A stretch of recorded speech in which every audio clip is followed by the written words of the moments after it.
Good morning, everyone. We are live in Houston, Texas. It is May 10th, 2018, and this is show number 19. It's very exciting for me. I'm laughing because I was just texting my friend Kristen Omdahl, and she just makes me laugh. Probably shouldn't text her like 5 seconds before the show starts because I get the giggles. But anyway, welcome to the show, everyone. It's great to see you. I know some of you are here because Kristen was nice enough to mention Captain Housekeeper on her morning show. She has a podcast on YouTube, and it is called Yarn on the Beach, which if you don't know Kristen, she's a knit and crochet designer, and she also dyes yarn, which are just amazing. Oh, look, she's here. Hi, Kristen. So anyway, I threw the link to her YouTube channel in the description there. So I highly recommend you go subscribe to Kristen's channel and ring the little notification bell so you know when she goes live. I know sometimes that live notification doesn't work for everybody. I blame YouTube. I blame the YouTube gnomes. They're trying to keep us apart, but they can't. Solidarity. So anyway, go check out Kristen's YouTube channel. If you haven't done it yet, subscribe and watch her morning podcast, Yarn on the Beach, which is just amazing because she literally live streams from the beach in Florida, and it's beautiful. So thank you, Kristen, for the shout out. I appreciate it. So yesterday, some of you may have tried to watch my show live from Tacos A Go-Go, which it was supposed to be a French cafe, but that was my monthly breakfast with my friend Cheryl. And this month, it was her turn to choose. So she has every right to change her mind.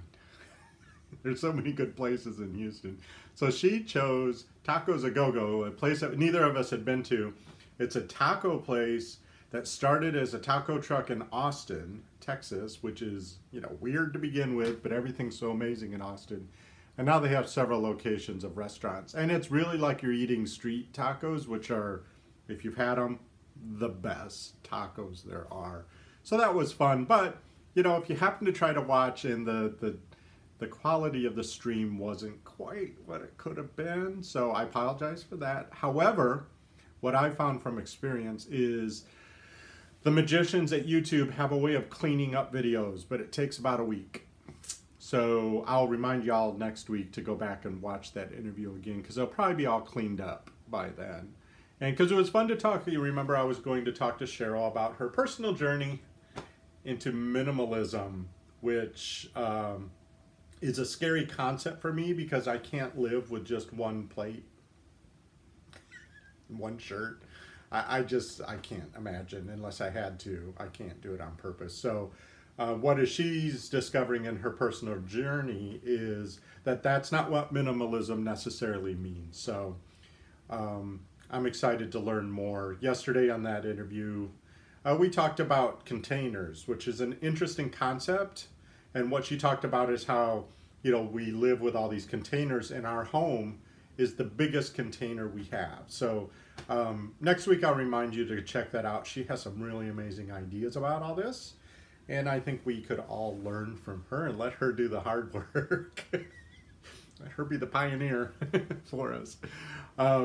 Today on my attack plan, my every 2-week chore is to go wash the truck again.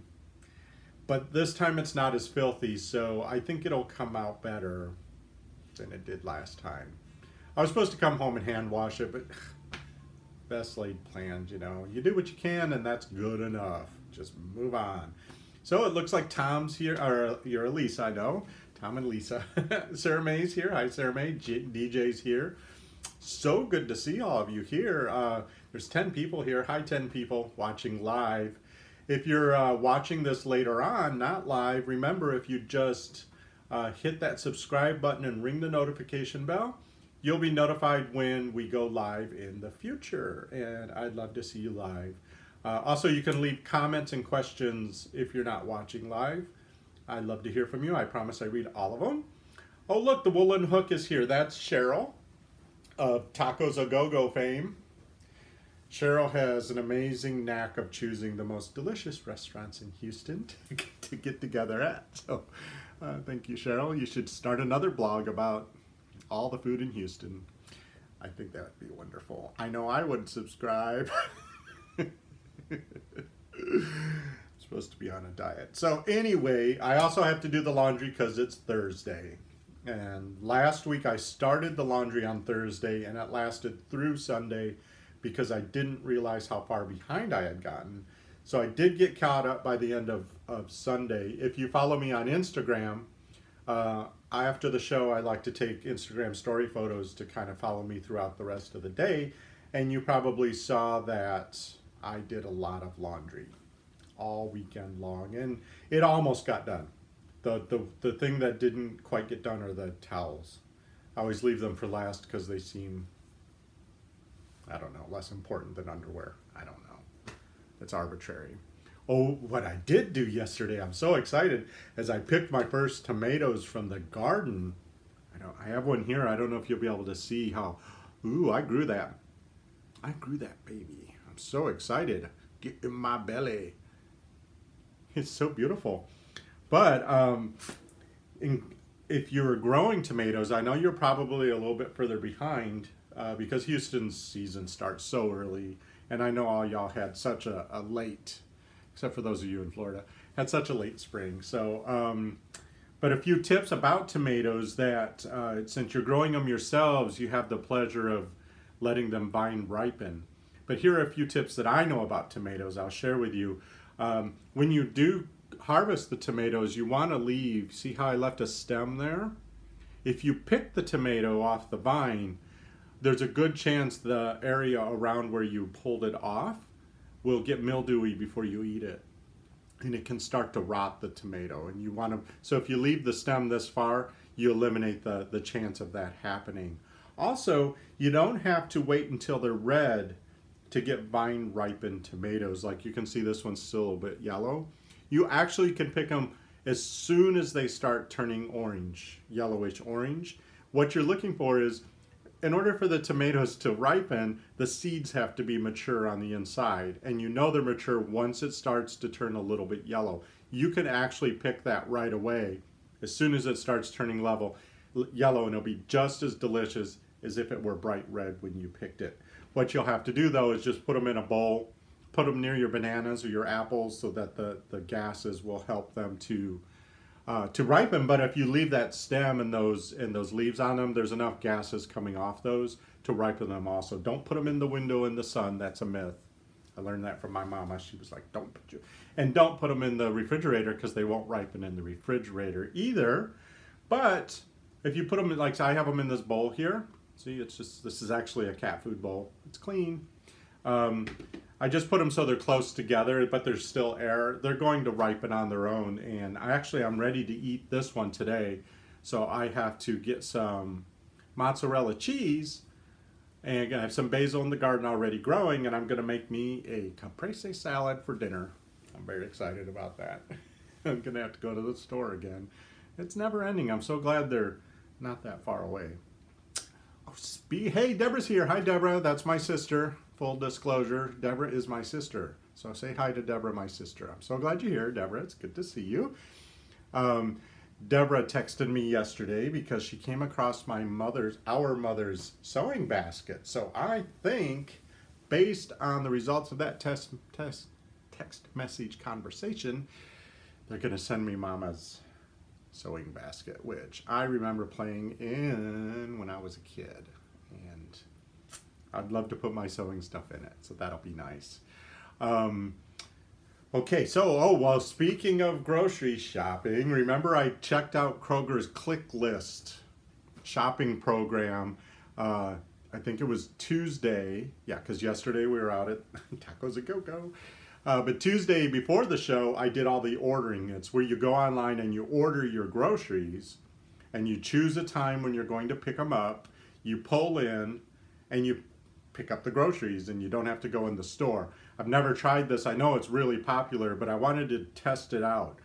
If you remember, I told you my shopping list was to test them.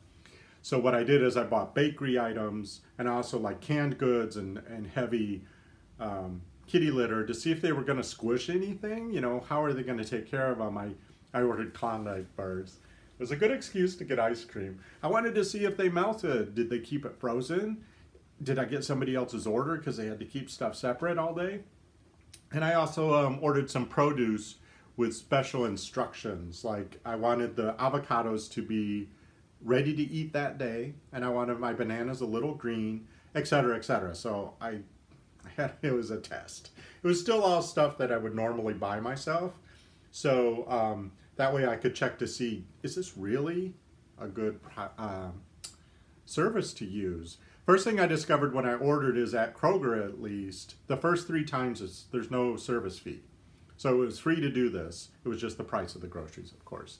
And I also noticed that my rewards card, you know, my Kroger, you know, rewards card where you put in, they swipe it and you get discounts on everything, that worked also because I had to put in my membership number for Kroger, and then all the prices reflected that rewards price. So that was good. So I knew I was getting the same prices at the grocery store. So yeah, and then I was so excited. It was 2:30. My window was from 2 to 3. It was 2:30, so I drove to the grocery store and I pulled up. And so I pulled in. They have like 4 lanes at my Kroger that are just for click list. You have to see which lane number you're in. And then there's a sign that said, call this number and let us know you're here. So I called. They said, hello, what's your name? And I told them, and they said, what lane are you in? I told them. She said, okay, we'll be right out. It was so easy. And they were so friendly. So sure enough, the nice young man came out with my groceries. If you follow me on Instagram, there's a link in the description. I did an Instagram photo story about actually picking it up, so you can see what it looked like when I picked it up. He came out, he had plants, he had ice cream, he had everything. He loaded it into the truck for me. I didn't even have to do anything. And that was it. I didn't have to sign anything. I didn't have to, it was so easy. It was crazy. I went and got my groceries, and it took door to door, it took like 10 minutes.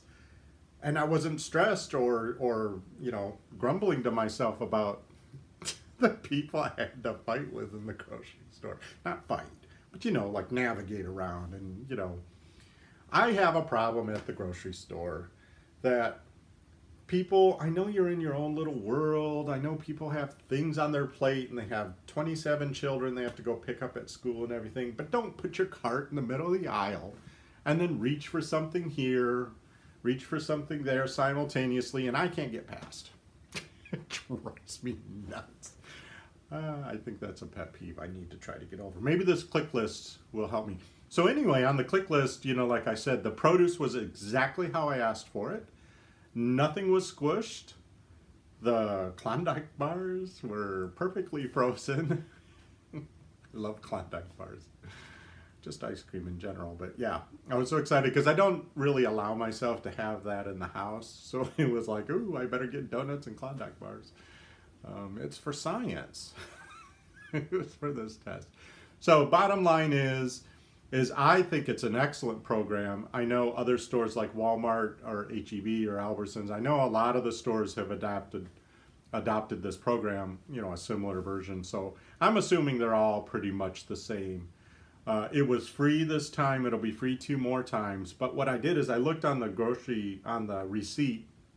They actually did charge me the fee, but then backed it out because it was my first time there. So it looks like it's $4.95. So I believe it's $4.95 once I get past these first 3 times. That's really not a deal breaker for me. I mean, that's like a coffee at Starbucks if you get the fancy ones. I think I'm totally willing to pay the $4.95 just for that convenience. Because man, you know, somebody commented on Tuesday's video that they used it up north in the winter because they didn't want to get out of the car. So I remember living up north. You have to park, you have to, you know, it's icy or snowy, it's freezing cold, you have to bundle up. So to be able to just pull up and have somebody else put it in your trunk and then just pull away, I mean, that's amazing. But the same is true here in Houston in about August. You don't want to get out, you don't want to go outside, you don't want to get in that humidity and that heat. So the idea of just being able to pull up and not look for a parking spot, they just put the stuff in the car, amazing. I think I'm hooked. So DJ said, I saw your plants, they look good. Yes, I got 2 Boston ferns. There's a photo of them on my Instagram account. I've been wanting Boston ferns ever since I moved to Houston 73,000 years ago, because it seems so southern to put those on your porch. But I didn't have a porch because my house didn't have one. My house was built in 1938, so it was very basic, you know. So when I had the new roof put on a couple years ago, I had a porch created with, you know, extended the roof out. So now I had a place to put them. So I was very excited to get these Boston ferns. But every time I went to the grocery store, I said, can I just pay for it and then go pick them up outside? And they're like, no, you got to bring them in. So it would have meant driving around the grocery store with Boston ferns hanging from my cart, and I'm too shy. It would have drawn too much attention, and I didn't like that idea. So now I didn't even have to go inside or anything. Now I have Boston ferns. So click list, you're a winner. I'll take it. My next test, which will be next week, is Kroger offers home delivery. So I'm going to save up my grocery shopping for next week, and I'm going to try the home delivery. I do know it's $12. They do say that right online. So I'm going to splurge that $12 and see if it's worth it, because if you think about it, you know, sometimes you're under the weather or you just literally run out of time. So if the grocery store delivers exactly what you would have bought anyway for a fee, you know, I could see when that would come in handy. So I'm going to test that next week. Stay tuned. Gosh, what else do we have to talk about? I don't see any questions going past. There's a lot of people here. I'm so glad you're here. Yeah, 3 people have hit the thumbs up button. Please like this video. That helps me tremendously, more than you realize. Subscribe, share this video with your friends. I'm glad I hope the quality is a little better than yesterday. I will remind you when that one cleans up. So, today's Thursday, getting ready for the weekend. Tomorrow, hopefully, I can be outdoors again. Today, I had to bring the party indoors because I barely made it, by the way. You're lucky I'm here. Because right when I was getting all hunkered down and ready to do the show, the neighbor decided it was time to clean out all the dead wood with a chainsaw, like right above my head. I wouldn't have been able to hear anything. You wouldn't have been able to. And the dogs aren't here, so they wouldn't be playing in the pool. But hopefully tomorrow, weather permitting, we'll be back outdoors. All right, folks. Well, remember, just because you're in charge of your house does not mean you have to do everything. Automate and delegate whenever possible. If you're curious what that means to me, there is a link to a blog post I did about automating and delegating. So you can read that. Just look in the show description. And say it with me, folks. No matter what life throws at me, I have the power to make this a fantastic day. All right. Love you guys. We'll see you tomorrow. Same time, hopefully outdoors by the pool. Bye.